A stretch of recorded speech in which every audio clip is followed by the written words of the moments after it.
Kanchipuram వకుడా silks నాణ్యత మా ప్రాధాన్యత. మదీనాగూడ, మియాపూర్, హైదరాబాద్ లో త్వరలో శుభారంభం. ఇప్పుడు ఎన్నికల సందర్భంలో ఇప్పుడున్నటువంటి ప్రభుత్వ పెద్దలందరూ కూడా కలిసి ₹1,00,000 సరిపోదు, దాంతోపాటు ఒక తులం బంగారం కూడా కలిపి మీకు ఇస్తాం కళ్యాణ లక్ష్మి పథకం కింద అని చెప్పారు అధ్యక్ష. కళ్యాణ మస్తు అని పేరు పెట్టి ఈ పథకాన్ని ఇస్తానని చెప్పి కూడా చెప్పడం జరిగింది అధ్యక్ష.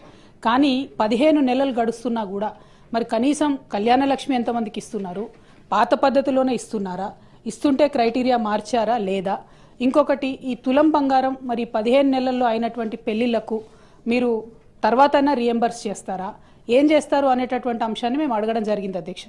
జవాబు చూస్తే చాలా డిసప్పాయింటింగ్ ఉంది అధ్యక్ష. కళ్యాణ మస్తు పథకాన్ని కన్సిడర్ చేస్తున్నారా అంటే సింపుల్గా సాఫ్ సీదా కన్సిడర్ చేస్తలేము అని చెప్పి ఆన్సర్ ఇవ్వడం జరిగింది అధ్యక్ష. అంటే మీరు ఎన్నికల ముందు మహిళలకు తులం బంగారం ఇస్తామని చెప్పి మభ్యపెట్టినామని చెప్పి వాళ్ళ కౌన్సిల్లో ఇచ్చినటువంటి సమాధానం వల్ల ప్రభుత్వం మళ్ళొకసారి నిరూపించుకుందని చెప్పి మేము భావిస్తూ ఉన్నాం అధ్యక్ష.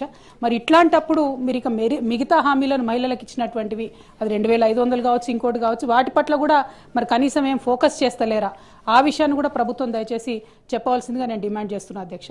మరి ఇంత సోషల్ కాన్సెప్ట్, ఇంత బ్యాక్గ్రౌండ్తోని మంచి ఇండికేటర్స్తోని చేసినటువంటి కార్యక్రమాన్ని నీరుగార్చడం, మీరు ఇచ్చినటువంటి హామీ మీద ఇంత విస్పష్టంగా మేము అసలు చెప్తలేము, కన్సిడర్ చేస్తలేమని చెప్తే ఇది మహిళలను మీరు మోసం చేసినట్టుగానే మేము భావించవలసి వస్తుందని చెప్పి ఈ సందర్భంగా ప్రభుత్వాన్ని అడుగుతూ కనీసం మరి తర్వాతన్నా ప్రారంభిస్తారా అనేటటువంటి ప్రశ్నను నేను మంత్రి గారిని అడుగుతా ఉన్నాను.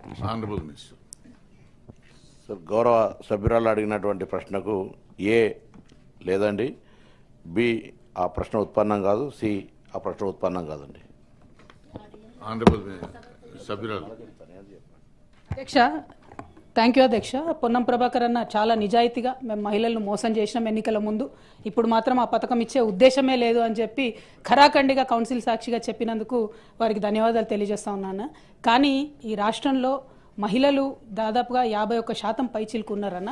మహిళలు మీరు చేసినటువంటి మోసాన్ని గమనిస్తున్నారు. ఖచ్చితంగా సమయం వచ్చినప్పుడు మాత్రం వారు జవాబు చెప్తారని చెప్పి చెప్పక తప్పదు అధ్యక్ష. ఎందుకంటే ఇంత మొహమాటం లేకుండా మేము ఎన్నికల వాగ్దానాన్ని చేయమని చెప్తున్నారు ప్రభుత్వానికి.